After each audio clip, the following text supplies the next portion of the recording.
out to be controversial as the questions about ethnic affiliation seemed inappropriate after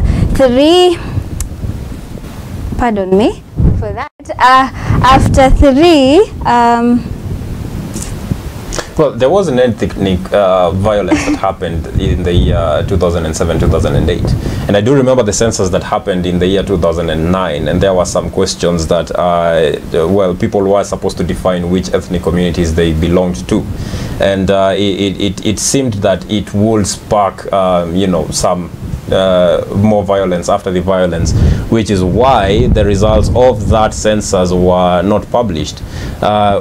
Kenyan's population was reported as at 47.6 million during the 2019 census compared to 38.6 million inhabitants in 2009, 28.7 million in 1999, 21.4 million in 1989, sorry, and 15.3 million in 1979.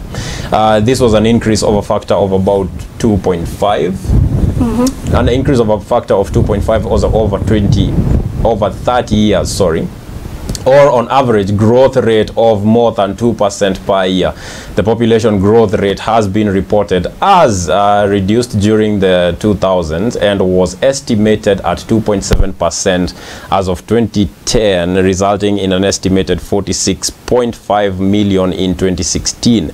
Kenya's largest ethnic group is the Kikuyu. They make up less than a fifth of the population.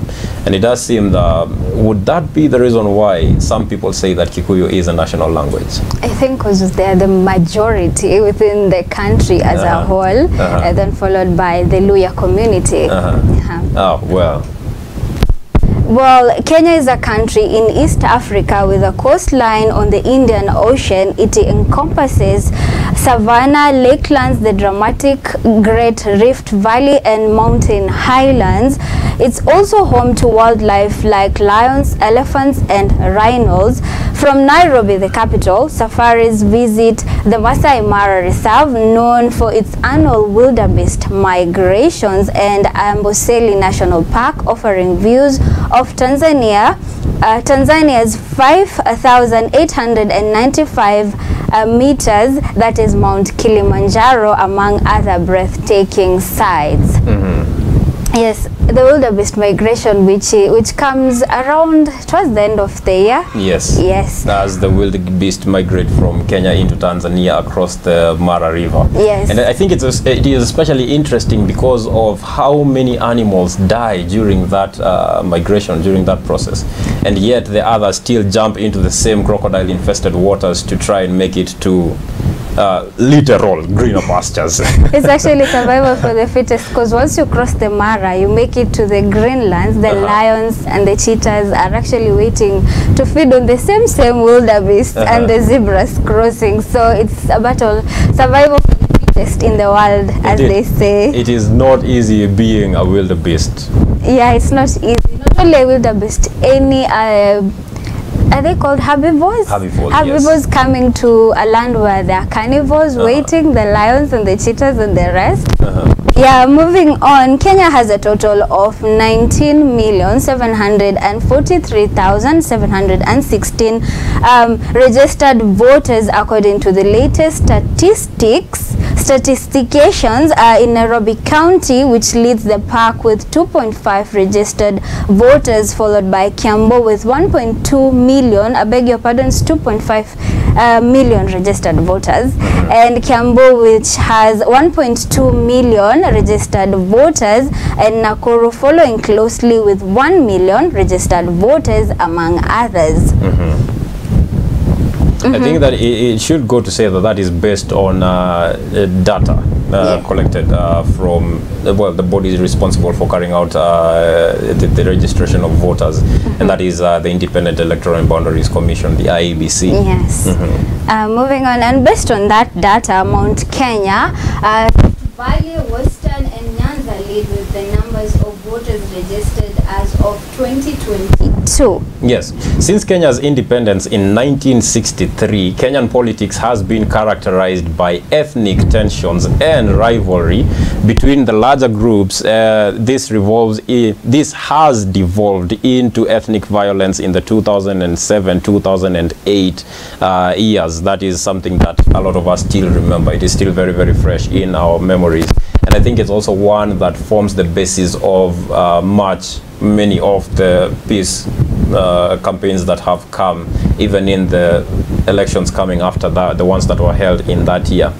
Well, since the introduction of multi-party democracy in 1992, the country's politics, especially the presidential poll, has always been a game of high stakes due to what is known as winner-take-all kind of politics, where those elected president control the levels of power and resources.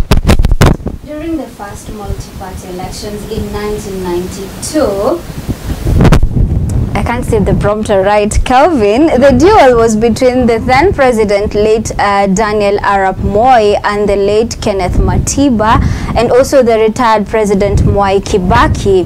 Matiba and Kibaki were, however, trounced by the late president Moi due to deep divisions within the opposition ranks. In 1997, again, President Moi emerged victorious due to a failure by the opposition to unite, even though they cried foul, claiming there was massive rigging. So the claims that elections have been rigged did not just start now. No. It's something that has been happening since back then. Yes.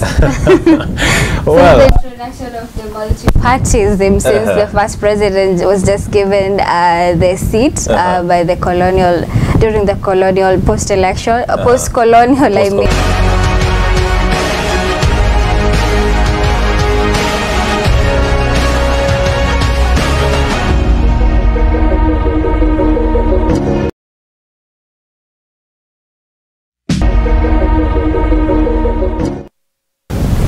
hello, welcome back to Eye on the Ballot. My name is Kelvin Bungai. And I am Halima Omar. Now, before we went on break, we were looking at a general overview of the politics of our country. Yes, indeed, and we're still keeping up with that. To add on to whatever we had just discussed, in recent days, both leaders have openly fallen out with President Uhuru Kenyatta, throwing his weight behind former political nemesis and Azimio la Umoja leader Raila Odinga for presidency. As they say, a day in politics is like a lifetime. Therefore, political alliances are expected to shift as we approach election. And that does form quite some interesting conversation questions around here, because we never thought that we would see the day when President Uhuru Kenyatta and Honorable Raila Odinga come to the same side of the political divide, and yet it is happening. Well, current political differences between the president and his deputy might in a way influence the outcome of the August 9th poll, the sympathy card for the DP from some quarters, with the president holding the leaders of the levers of state rather. The upcoming elections is promising to be a titanic battle between the deputy president and the Azimio la Umoja leader Raila Odinga. In recent weeks, DP Ruto and opposition leader Raila Odinga have crisscrossed the country in search of votes, sometimes returning to a county that the other visited the previous day or week, ultimately engaging in political checkmating. And it is interesting that they're doing this, because some people have said that this is a game of cat and mouse. We did see the deputy president start off his journey abroad with visiting the Chatham, the Chatham podium.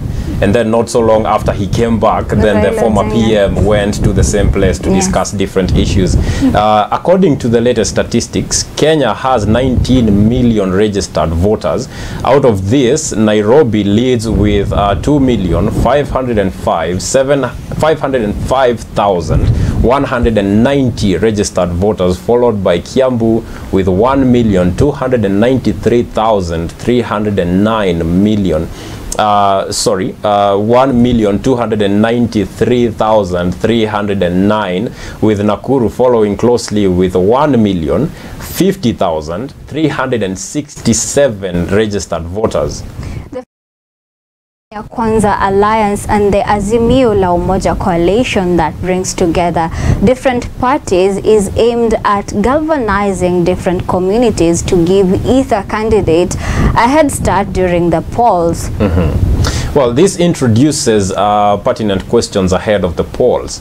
And these are questions that we will be asking because they are questions that we feel that should be discussed, because they will be able to give us a bit of more understanding into who deserves to lead our country. And to be able to answer some of these questions, we will be having a guest on set with us. His name is Isaac Mwangi. You will be meeting him soon. But Halima, just a brief question, just one maybe, before you leave us with Isaac. What is your view of the way Kenya's politics have been handled so far? I mean, do you think that we will ever get to a point where, one, we have a female president, and two, where our ethnicities do not play so much into the leaders that we put into office? Going with the fact that the current, the two people who are running for the presidential seat, which are not from the Mount Kenya region as opposed to the previous year, I think about ethnicity, maybe there could be some changes about having a female president. That's something maybe that's going to take a couple more years for us to get there. We're not yet there. Well, I do think that it may happen a lot sooner than that, because Honorable Mother Karua finally joined the Azimio outfit. And there is speculation that she will be given the running mate position by Honorable Raila Odinga, because then she will be able to pull not just the Mount Kenya vote, but also support from a lot of women who around the country who feel like it is time we finally had a woman clinching power. And so those two may play into the favor of Honorable Raila Odinga. But then again, whether she will be given that position, or if the position will be given to Honorable Kalonzo Musyoka or some other person within the Azimio team, is something that is yet to be seen. Now, while we're still talking of cat and mouse, with this speculation, I think that the deputy president's team, that is the Kenya Kwanza team, will also start popularizing maybe a female leader that is in Kenya Kwanza and could be also from the Mount Kenya region. But of course, that is just speculation so far, but it is something that we look forward to happening. Which I think, if that's the turn they're going to take, it will be a good thing for the females in the leadership positions in the next, hopefully, coming election, if they're given the deputy president seat in both parties, whether it's the Azimio or the Kenya Kwanza. Yeah, it's something we're going to keep tabs at. Sorry, Kelvin. Yes, we will definitely be doing that, and we will be doing that right here on DAESAK TV. Now, before I let you go, we do live in quite an interesting country. I mean, we have all these resources, we have all these different ethnic groups that have all these different cultures and religions and origin beliefs of where we originated. So what is your favorite thing about our country? My favorite thing about my country, I love the fact that we have freedom of expression, and that's something that keeps us going and makes people keyboard warriors behind the scenes. Kenyans are very active on social media, particularly Twitter. So that's something as a Kenyan I'm proud of, because there are countries where you live and you don't have the freedom of expressing who you really are. And that's something I'm really proud of. Yes, and Kenyans on Twitter are quite a formidable force. I mean, I do remember a time not so long ago when CNN labeled Kenya the hotbed of terror, and all these patriotic Kenyans went on Twitter and they had a lot to say to CNN. And in fact, it got to the point where CNN had to apologize to Kenya for running that headline. So if you are a Kenyan out there and you love your country and you're patriotic, well, Salute to you. We'll be taking another short breather, Kelvin. Yes, so that excuse our guest to come and take over the conversation, because you're going to be talking with an in-depth analysis on the political views of the country. Indeed. And that conversation will be happening after this very, very brief breather.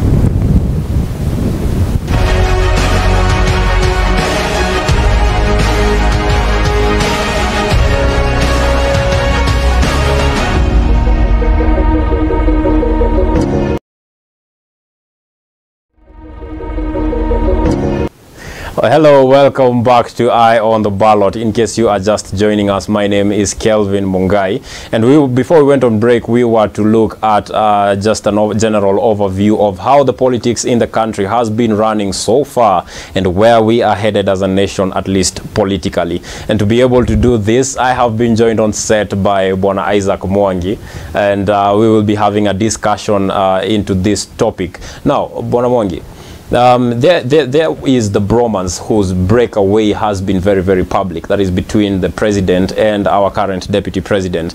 And while they were still together, there was the YANGU KUMI na YAKO KUMI, which was what President Kenyatta said. He used to say that a lot during the campaigns that they were running at the time.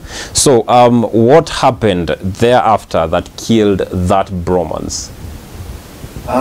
Thank you, Mr. Kelvin. And I think that's the best kept secret, because it's the only two of them who know. The only problem is the president made it public. So it's something, it seems that they had agreed before they came up with TBD. And that's why political pundits say some political deals are better taken or broken in the boardrooms without the glare of the cameras, because at some stage they might come to haunt you. That's what the deputy president, if you look at him very carefully, he can go to 2-3 rallies without reminding Kenyans that he's not the one who said that YANGU KUMI, YAKO KUMI. He's the president who said. And you see, that statement, when you repeat it severally, you're playing with the psychology of Kenyans. There's that empathy that will come with it, because Kenyans will wonder what happened then. This is the time that the bromance was at its peak. You remember that time they used to wear almost the same the suits with the same color, the ties and all that. In fact, it wasn't almost, it was the clothes they were wearing were completely identical. Yes. I mean, I do remember the black trousers, the white shirts on top, and then the red tie as they were coming out of State House to do a press briefing. To make several pronouncements. So that empathy might favor the side of DP and might work against the president, because people, the followers of the DP, might ask what happened. And politics is about playing with the mind, the psychology of the voters. And going forward, that statement, because it appears like they had agreed before the president announced it, it's better it could have been kept secret, because Kenyans will never have known. So there was a deal like that. But basically, when the president came out with that statement, I think that's as you put it in your introduction, that's the statement that broke the camel's back. And you call it the best kept secret within the boundaries of Kenya. And yet the president has held a meeting, that is the Sagana 3 meeting, that was publicized and it was broadcasted on TV with even subtitles for those who could not understand the Kikuyu dialect, which is what the president was using at the time. And he said that the reason why they fell out was because his deputy began his campaigns for the 2022 elections back then, and he therefore felt like his partner in governance, who was supposed to help him to fulfill the promises that they made during their campaigns had left him alone. And he felt like that was, he in fact stated that that was the reason why they fell out. So why do you call it, still call it a secret, and yet the president said, issued that statement? I remember after the Sagana 3, the way you put it, when the president said that his deputy started campaigning almost immediately and abdicated the duties that he had given him. The following day, the followers, the leaders who support the deputy president came out, and they were led by Senator Gerald Gay, and they said that that's president's side of the story. The DP will at one stage say what happened, but the DP has never come out. Yes, it is something that he's not spoken about. What the president said, yes, Mr. Kelvin, what the president said, the other side says it was his side of the story. The man who is the DP has his side of the story. But overall, it's, you may not know, because if you look at it this way, the side of the DP keeps on saying that since the hardship, the duties the DP has never been delegated, the duties that he used to be delegated before. Like he used to be the chairman, even now, constitutionally, he's the chairman of the intergovernmental committee sharing of resources that brings together the national government and the counties. He's the chair, but on paper, he doesn't do that work right now. So the side of the DP has been arguing he didn't abdicate his duties. After hardship, he has never been given some work to do. So sometimes you wonder who is to believe. The president says that his deputy has abdicated his duties. The vice president, the DP, the deputy president says that after hardship, I've never been given a role. And if I've been given a role and I haven't executed, if anyone has evidence that I've been given any role and I've not executed, must come out and say what role that I've been given and I didn't execute. Well, there is something else that characterizes Kenyan politics, and that is largely betrayal. And I think you, our viewer, will be able to, well, join hands with me on that. So there have been quite a lot that has been happening in terms of betrayal in the political realm since back in the day. There was the betrayal that happened between Jomo Kenyatta and Jaramogi Oginga Odinga, who was the then vice president of Jomo Kenyatta's administration. Then there was Daniel Moi and George Saitoti, the fallout of which also happened because of this claimed betrayal.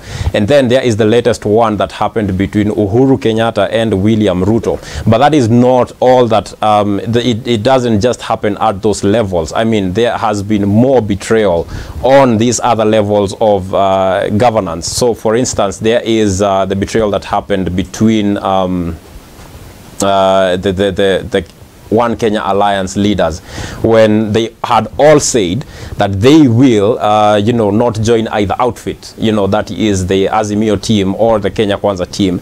And yet we saw when during Honorable Musalia Mudavadi's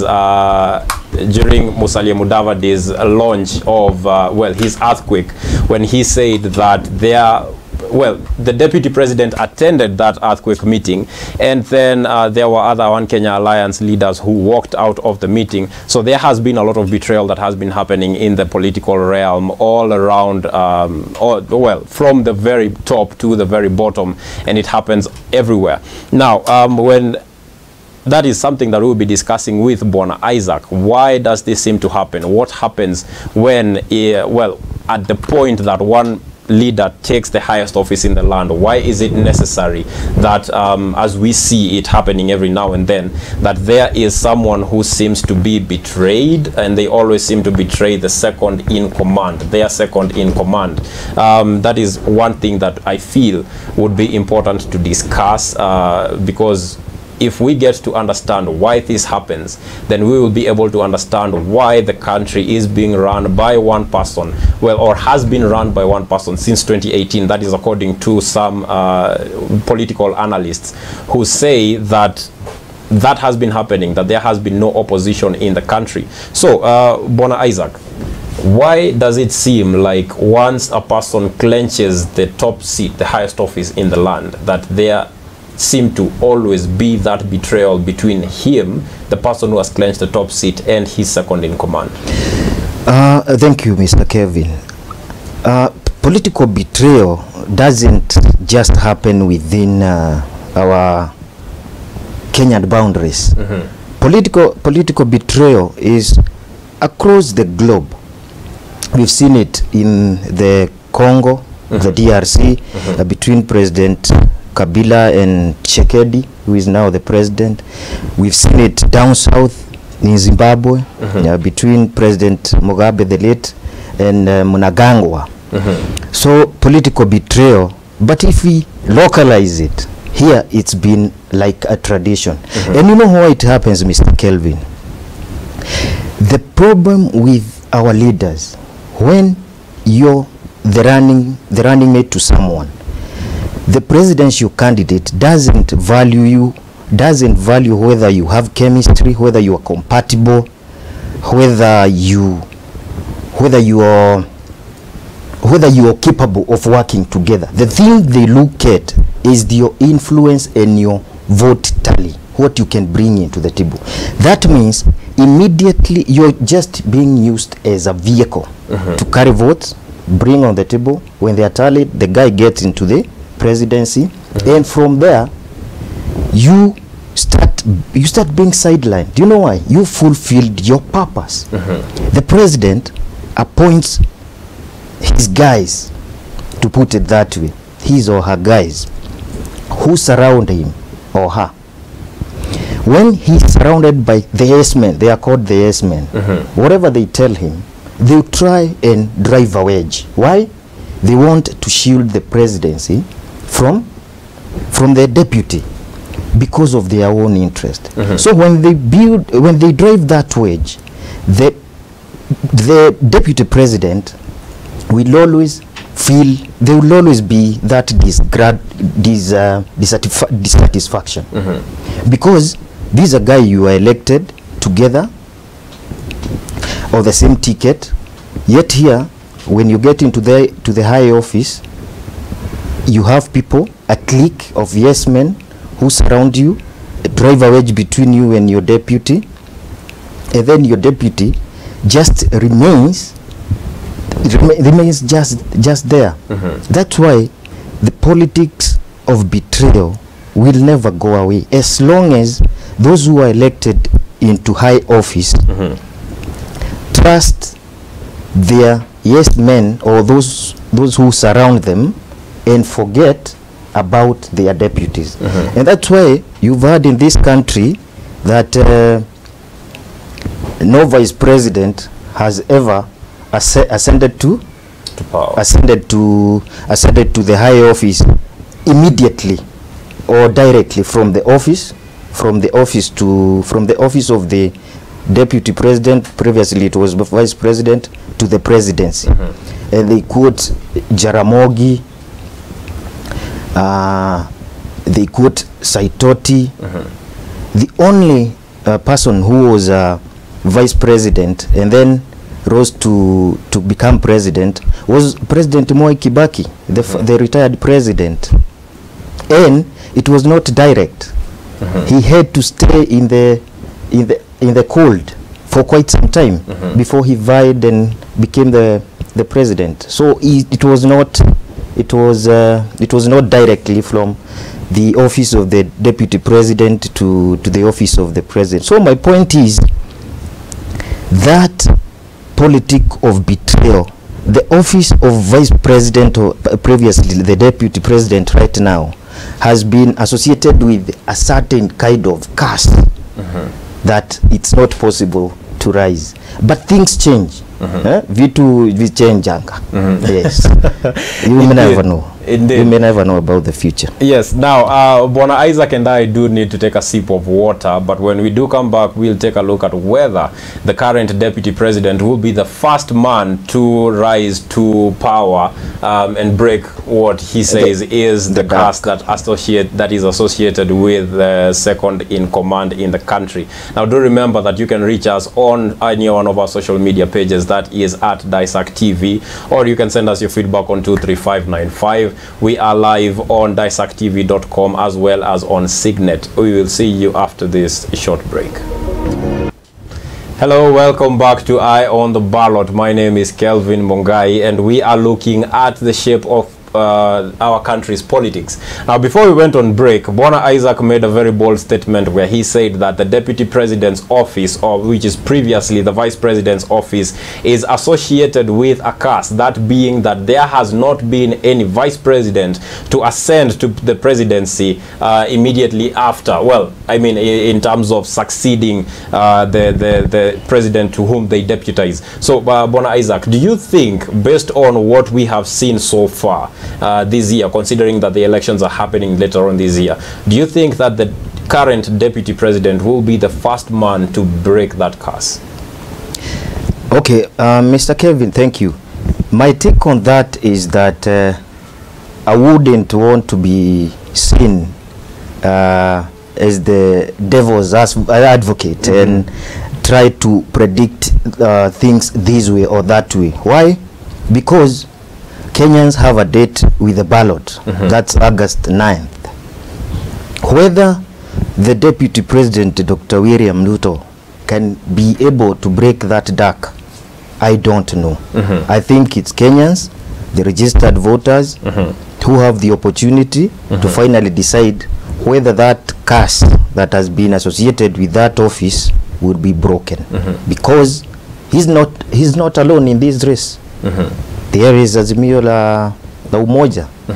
Even though Raila Odinga has never been a vice president or a deputy president in this country, it's Kenyans to decide come August 9th when they go and cast their votes.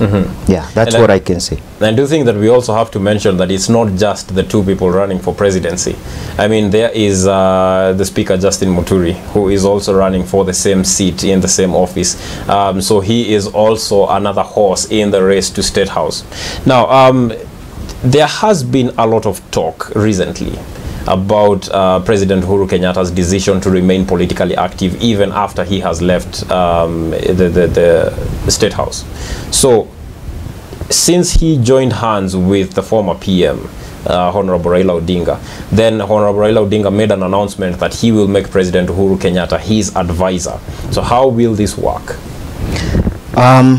That's a big question. That's a big question because Raila Odinga said that the president is best placed to be his advisor in his government if, in case, he ascends to the highest office. Now the question is, will President Uhuru, a retired President Uhuru Kenyatta, have a formal office, have a formal office, or he will be advising Raila in case he takes the presidency in an informal way, because it happens. When you look at the developed democracies like the US, the presidents have their advisors. They have advisors on security, advisors on health, advisors on international relations, and theirs is formal. It's a formal office in those developed countries. So this one will be one of a kind, and we are yet to see whether it will be a formal role or an informal role. Remember, the critics of this of the Azimio la Umoja have been saying that the president wants to extend his rule behind the scenes, and that Raila will be a figurehead. So a puppet, they call him a puppet head. A puppet head. So this topic is taking different dimensions each and every morning. Raila says President Uhuru, when he retires, he will be his advisor. Now the others say that he wants an office to extend his rule. We will see, because after August 9, we'll have a new president, and we will see how we take it from there. I think it's better to wait on that issue than to speculate. Yeah, speculation. Right. Now, having been a Kenyan who has experienced the rule of the Jubilee-led administration, what position would you say that the president is most capable of advising Honorable Raila Odinga in, should he be the president? I mean, you have mentioned security, you have mentioned matters on economy. So which role would the president best be suited to be an advisor for? I think two roles. Two roles. One, the general governance. Because as a president, President Uhuru Kenyatta has been in the system since he was this is a person who was brought up in State House. At least he could access some meetings when he was at a certain age. He could access the meetings. He could interact with cabinet ministers. He could interact with senior government officials. And then he has served as a minister for finance, deputy prime minister, and now he's serving his term here as the president. So governance as a whole is important. Then the other part that he can advise if that thing comes to pass is security. Because security is a very, very, very volatile part of governance. And he, for the past 10 years, he's been the first to access crucial and classified information, security information. So for me, those two bits of governance and security, I think those are the most important thing. Because if you take some other sectors like health and trade, we have other experts who their knowledge is domiciled in those sectors. So for me, it's governance and security. Yes. Well, and we are in well, the campaign season has started quite early this time around. Yes, but it's not yet official. The official campaign season has not yet started, as it will be announced by the IEBC. So when that time comes, we will be seeing what some people call high-octane politics happening in the country. But as politicians run around and make their campaign promises and, you know, give their manifestos to the people, what exactly is in it in this the elections for the ordinary Kenyans? I mean, other than, you know, selecting our favorite people to hold a certain position for the next 5 years. On my part, I don't even think this country has anything called there's no politician who has a workable manifesto, because for them is to write something. They call experts to write something that will excite the voters, not necessarily that they will implement. I can tell you, in this country, the only thing that is being implemented in phases is what was written by the Mwai Kibaki administration, Vision 2030. Vision 2030, that's when Kenyans first heard of a long-term growth and development project, or plan.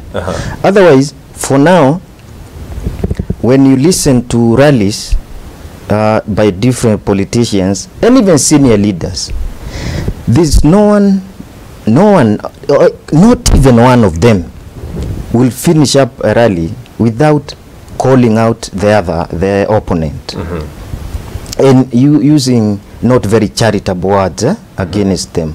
Because I thought what happens is, like, if you compare us and the developed world, here you sell as an individual what you will go and do. The developed world have parties that stand for something. Let's take, for example, if you elect a Republican in America, you know what their policies are. There's no guesswork. If you elect a Democrat, you know what you want. There's no guesswork.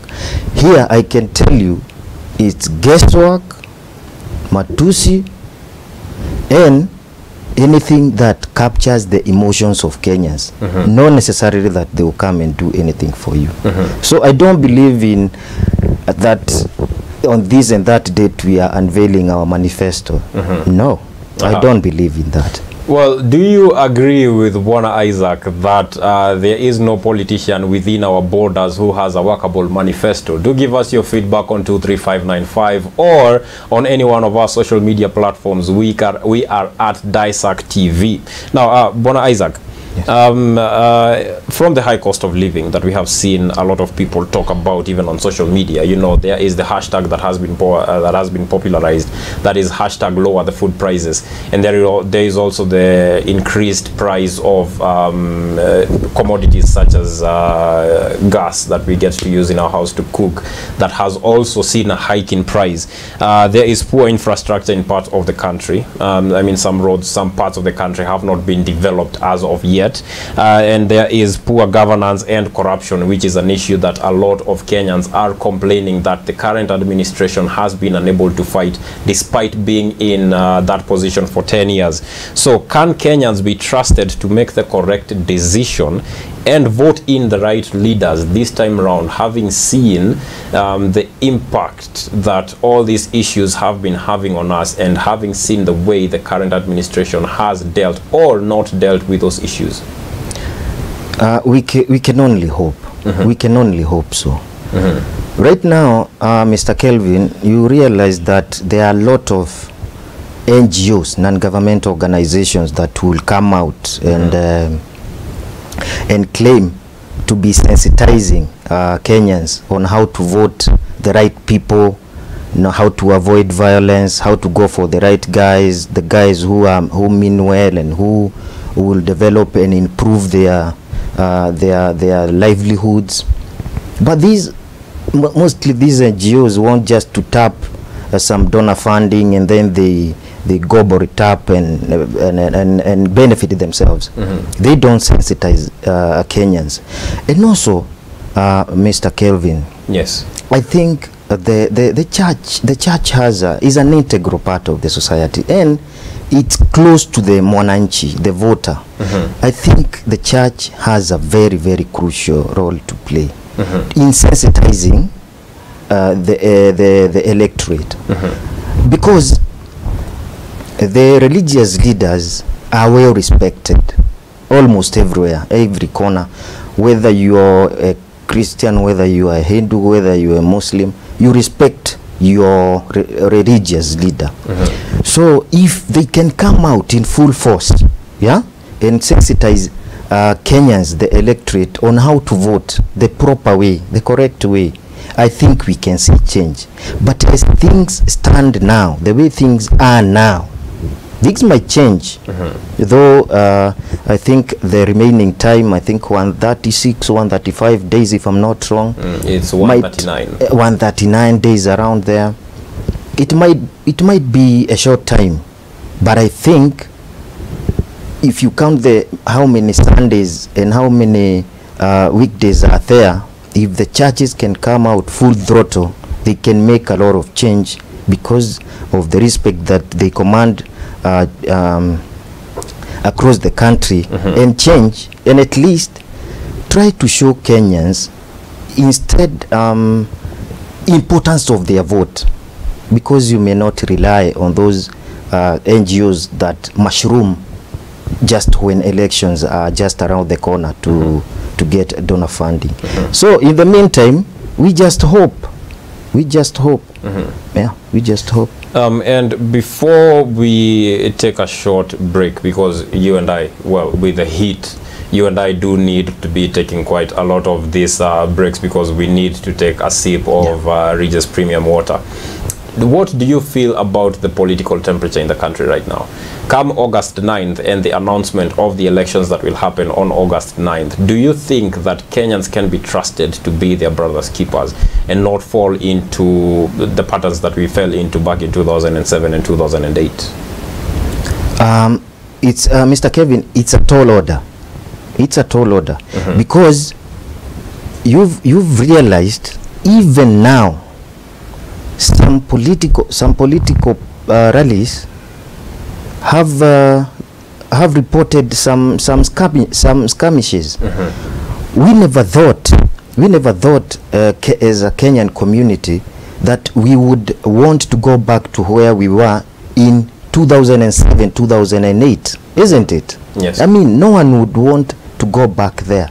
But being a brother's keeper means that you have to ignore the incitement that comes from the politician. And remember that Mr. Kevin is my neighbor, and I need him tomorrow after we voted the guy we voted to office, and Atuondokea, they go to where they live in the leafy suburbs, but I still remain with Mr. Kelvin as my neighbor. So unless Kenyans decide and make a declaration that we will never go back to where we were in 2007, 2008, and then you remember even in 1997 there was something very bad in the parts of Rift Valley and all that. Kenyans have to decide and be a brother's keeper. Why? Because you need your guy tomorrow. These guys you are fighting for, when they get into the office, you'll find him, or you meet him again, him or her, after 5 years. Yeah. Well, there will be so much more to this conversation that will be happening after this short break. Now, do remember that one way to deal with the heat that we are experiencing as a country is to take a refreshing sip of water, and we do recommend Regis Premium Water. See you in a short while.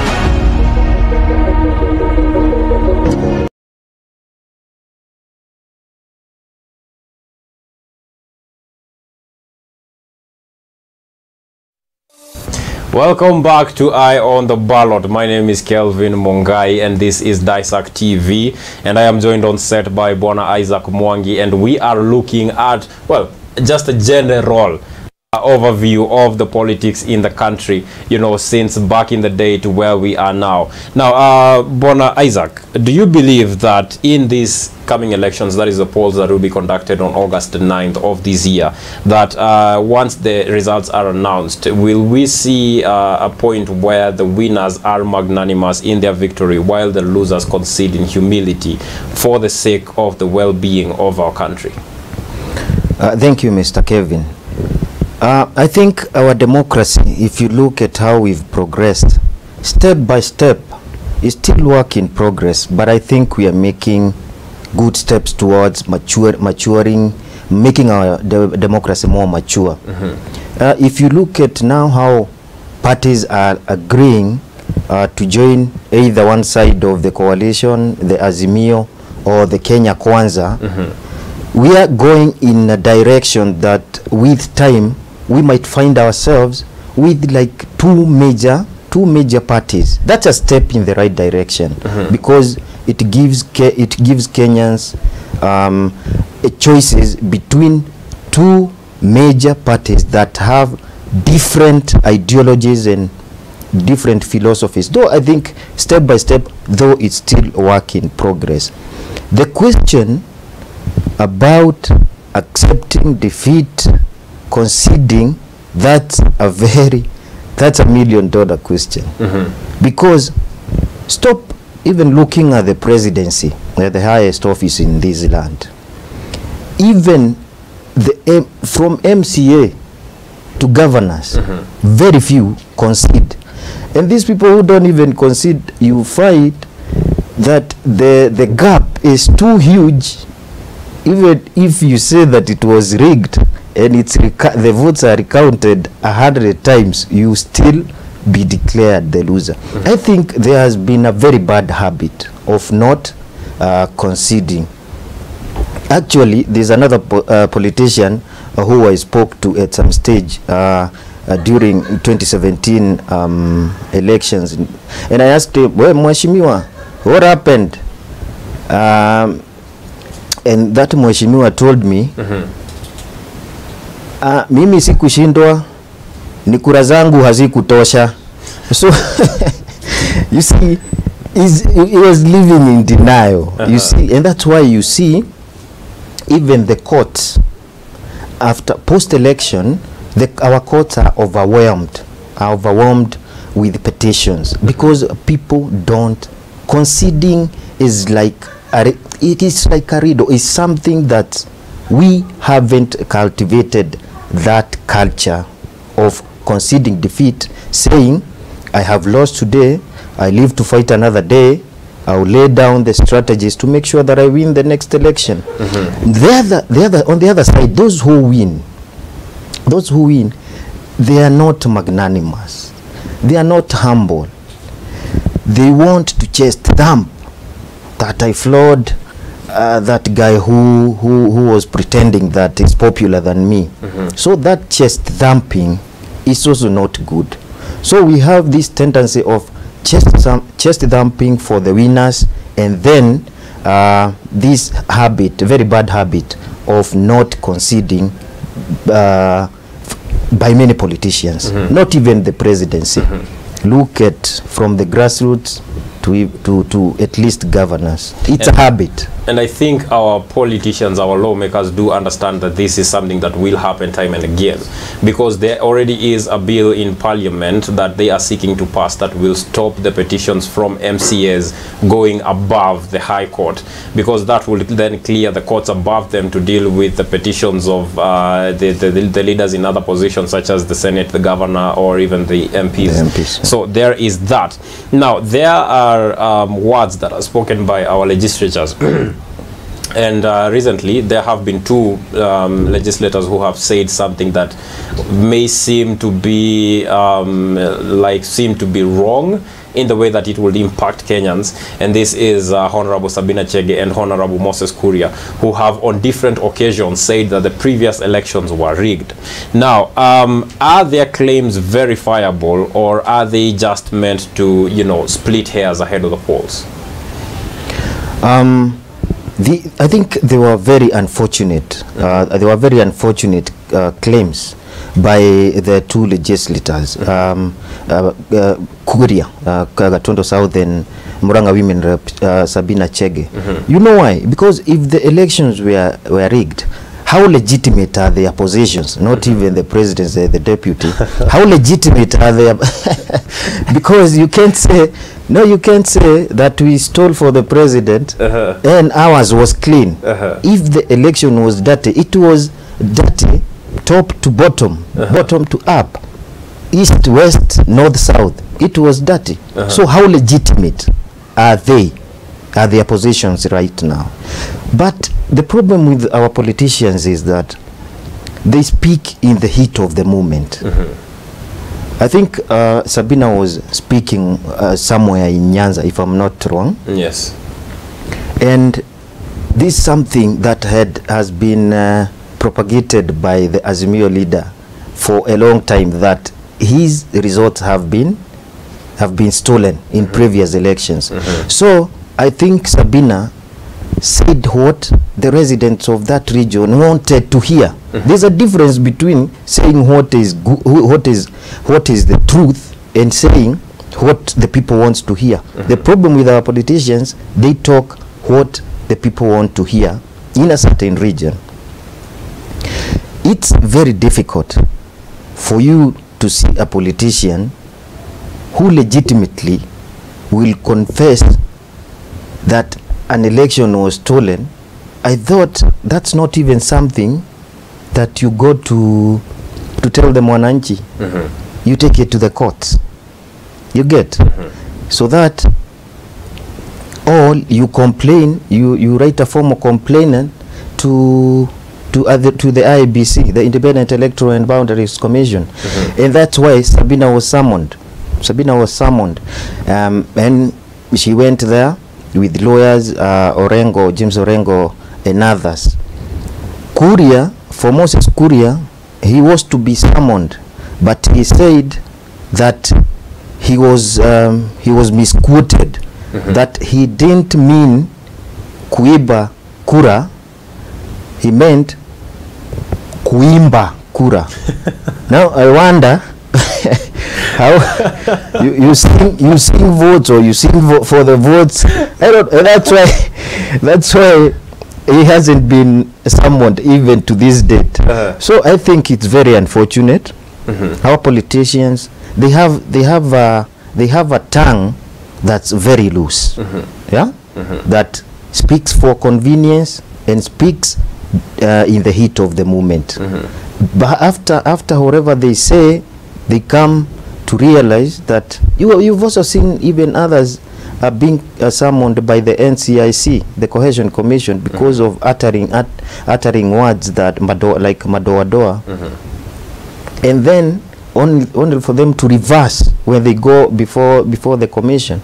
So our politicians, rigging, I don't think verifiability of that statement can only be done if they followed the right channel. I mean, you're going to tell Mwananchi who voted. Now, what else do you want them to do, the voters?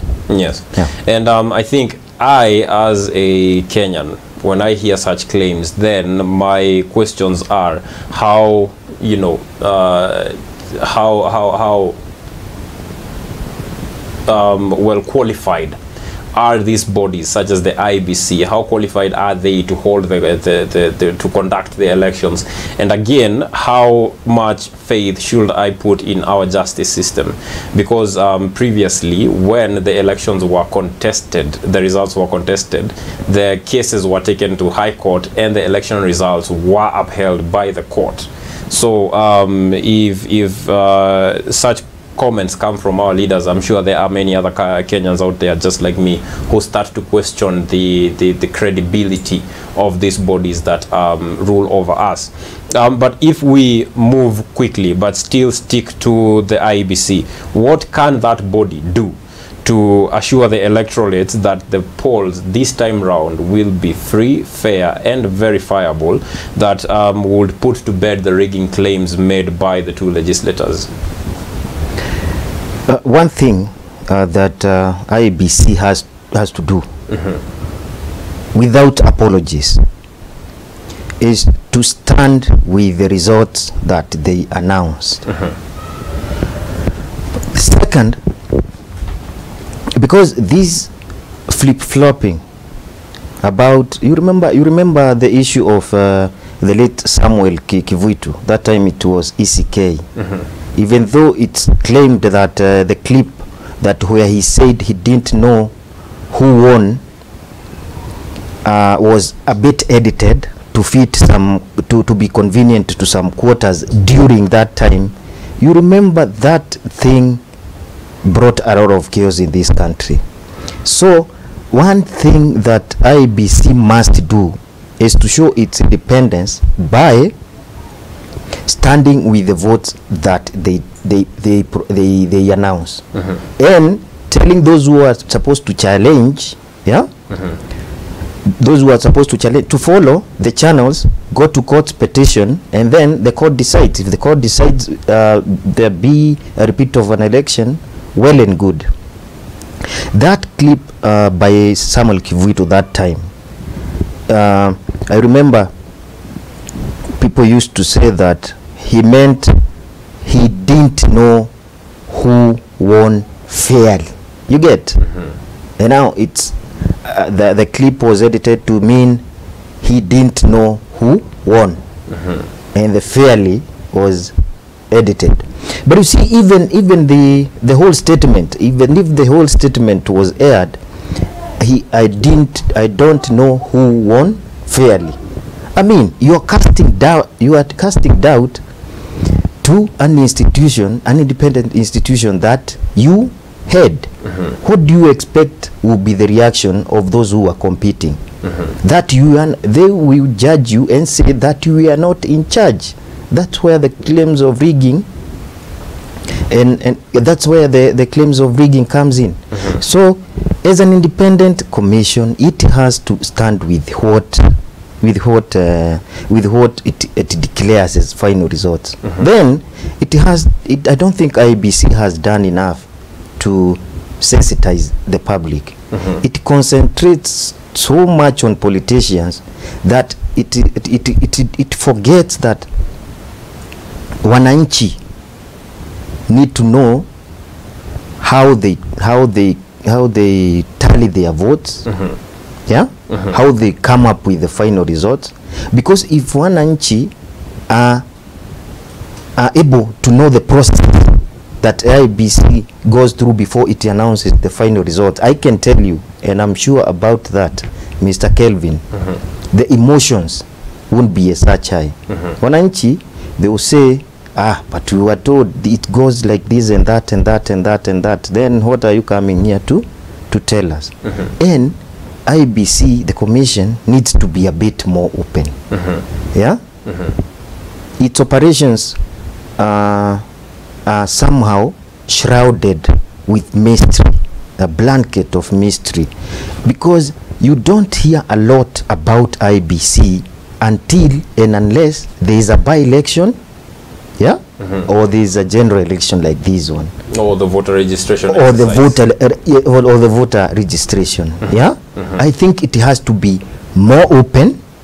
It needs to open itself up to the normal mwananchi, so that ile shuku, yeah, the doubt that people cast against that commission, with time it will be erased if they are a bit more open. Because within 5 years, how many by-elections will we have? 3 or 4? Yeah? How many voter registration exercises will we have? 1 or 2? Yeah? At most. So all these are the time. What is this commission doing? Yeah? Let's commission open itself a bit more. Okay. Yeah, to the citizenry. All right. Well, that it will be all from Bwana Isaac. Thank you so much for coming today. Yeah. And we do look forward to having you on set again as we get into looking at the counties and what happens at a county level in our country. Because again, we are looking at our country objectively so that we can make a very good decision as to who we entrust the leadership of our country to. Now, we'll be taking a short break, but when we come back, Miss Halima Omar will be with me on set. And I look forward to hearing what he has to say about what we have discussed so far. See you after this short break. Thank you.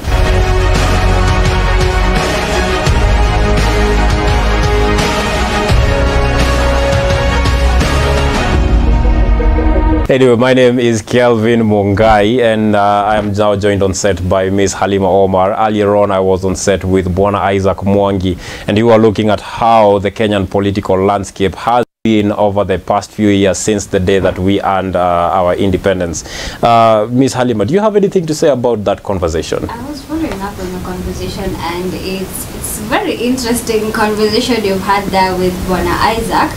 He mentioned, quote unquote, it's like there's a curse in the vice president, those who have run and they haven't achieved to become presidents apart from Kibaki. So do you think the current DP, since he's running to become Kenya's next president, is there a chance of him becoming the president and breaking that curse, quote unquote? Well, we do also have to mention that Mwai Kibaki did not succeed the immediate president. I mean, he had to you know, go through a few elements. Yes, he did try a couple of times before him eventually taking up the seat back in 2003. Indeed. Now, we will be back tomorrow with more on the county roundup, and tomorrow we will be looking at Kiambu. So make sure that you join us from 2 p.m. all the way to 4 p.m. There will be the two of us, and we will again be joined by Bwana Isaac. We will see you tomorrow.